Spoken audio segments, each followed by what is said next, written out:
ஒவ்வொரு நாளும் ஒவ்வொரு கிராமத்தில் நமது லட்சியம் வளர்ச்சியடைந்த பாரத யாத்திரையின் விழிப்புணர்வு ஒலிபரப்பு செய்யப்பட்டு வருகிறது. அதன்படி இன்று ராணிப்பேட்டை மாவட்டம் திமிரி ஒன்றியத்திற்குட்பட்ட பாளையம் கிராமத்தில் நமது லட்சியம் வளர்ச்சியடைந்த பாரத விழிப்புணர்வு நிகழ்ச்சி நடைபெற்றது.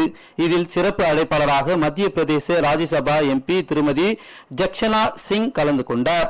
தொடர்ந்து இந்த நிகழ்ச்சியில் இந்திய அஞ்சல் துறை, வங்கித்துறை, வேளாண் துறை, ஊரக வளர்ச்சித்துறை, இந்திய உணவு கழக துறை, சுகாதாரத்துறை உள்ளிட்ட துறைகளில் செயல்பட்டு வரும் மத்திய அரசின் திட்டங்கள் குறித்து பொதுமக்களுக்கு விழிப்புணர்வு செய்யப்பட்டது.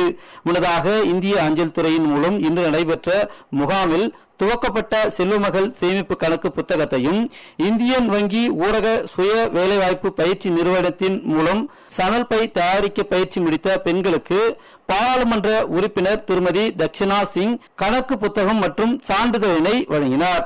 தொடர்ந்து இந்த நிகழ்ச்சியில் பேசிய எம்பி தக்ஷனா சிங், காசி தமிழ்ச்சங்க நிகழ்ச்சியின் மூலம் தமிழ் கலாச்சாரத்தை உலகமே பெருமைப்படுத்தும் வகையில் அமைத்து தந்த பாரத பிரதமருக்கு நன்றியை தெரிவித்துக் கொள்வதாகவும், இந்த நமது லட்சியம் வளர்ச்சியடைந்த பாரத வாகனத்தின் முக்கிய நோக்கமே மத்திய அரசின் திட்டம் குறித்து மக்கள் தெரிந்து கொண்டு அத்திட்டங்களில் பயனடைய வேண்டும் என்பதே.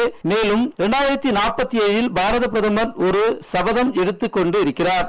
அமெரிக்கா, இங்கிலாந்து போல வல்லரசு நாடாக மாற்ற வேண்டும் என்பதே. அதற்காக நாம் அனைவரும் உறுதிமொழி எடுத்துக்கொள்ள வேண்டும் என தெரிவித்தார்.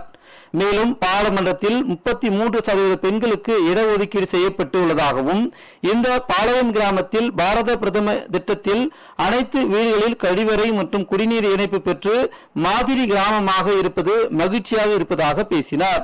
இறுதியாக இந்திய உர கட்டுப்பாட்டு துறையின் மூலம் வேளாண் துறையில் எளிமையாக மருந்து தெளிப்பது குறித்து பொதுமக்களுக்கு செயல் விளக்கம் செய்து காட்டினர். இந்த நிகழ்ச்சியில் இந்திய அஞ்சல் துறை மூலம் அமைக்கப்பட்ட ஆதார் முகாம், விபத்து காப்பீடு முகாம் மூலம் தங்களை இணைத்துக் கொண்டு ஏராளமான பொதுமக்கள் பயனடைந்தனர். ராணிப்பேட்டை மாவட்டம் மேல்விசாரம் இஸ்லாமிய ஆண்கள் மேல்நிலைப் பள்ளி வளாகத்தில் பள்ளிக்கல்வித்துறை சார்பில் மாநில அளவிலான சிலம்பம் மற்றும் கேரம்போர்டு போட்டி மாவட்ட ஆட்சியர் வளர்மதி தலைமையில் நடைபெற்றது. இதில் மாநில கைத்தறி மற்றும் துணிநூல் துறை அமைச்சர் ஆர் காந்தி கலந்து கொண்டு மாநில அளவிலான போட்டியினை தொடங்கி வைத்தார். இதில் 14, 17 மற்றும் 19 வயதிற்குட்பட்டவர்கள் என 3 பிரிவுகளாக போட்டிகள் நடைபெற்றது.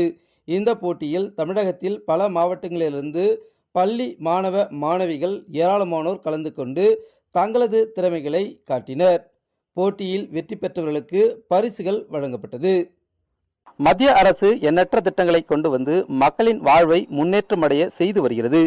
குறிப்பாக பெண் குழந்தைகளின் வாழ்வை சிறப்பிக்கும் வகையில் மத்திய அரசு செல்வமகள் சேமிப்பு திட்டத்தை இந்தியா முழுவதும் இந்திய அஞ்சல் துறையின் மூலம் சிறப்பாக செயல்பட்டு வருகிறது. அந்த வகையில் ராணிப்பேட்டை மாவட்டம் முழுவதும் செல்வமகள் சேமிப்பு திட்டத்தில் 70,000க்கு மேற்பட்ட கணக்குகள் துவக்கப்பட்டு பெண் குழந்தைகளின் எதிர்காலத்தை உறுதி செய்துள்ளது. குறிப்பாக செல்வமகள் சேமிப்பு திட்டத்தில் சேர்வதற்கு பெண் குழந்தையின் பிறப்புச் சான்றிதழ், பெற்றோர், தந்தை அல்லது தாய் பாதுகாவலரின் 2 புகைப்படங்கள், ஆதார் அட்டை, பான் கார்டு ஆகியவற்றை கொடுத்து 0 வயது முதல் 10 வயதிற்குட்பட்ட பெண் குழந்தைக்கு செல்வமகள் திட்ட கணக்கை துவக்கலாம்.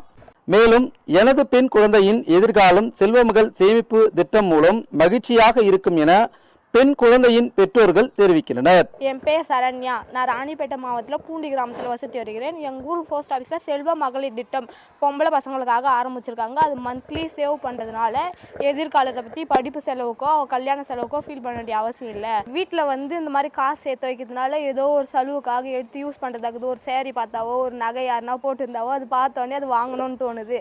அதெல்லாம் போஸ்ட் ஆஃபீஸில் செல்வ மகளிர் திட்டத்தில் போட்டோம்னா அது சேஃப்டியாகவும் இருக்கும், அதுக்கு வட்டியும் கொடுக்குறாங்க, அதுக்கு எக்ஸ்ட்ரா காசும் வரா மாதிரி இருக்குது, எதிர்காலத்துக்கு யூஸ்ஃபுல்லாகவும் இருக்கும். இது ஆரம்பிச்சதுனால ரொம்ப யூஸ்ஃபுல்லாக இருக்குது. நானும் இந்த திட்டத்தை கணக்கு தொடங்கியிருக்கேன். நீங்களும் இந்த கணக்கை தொடங்கினா உங்கள் பசங்களுக்கும் யூஸ்ஃபுல்லாக இருக்கும்.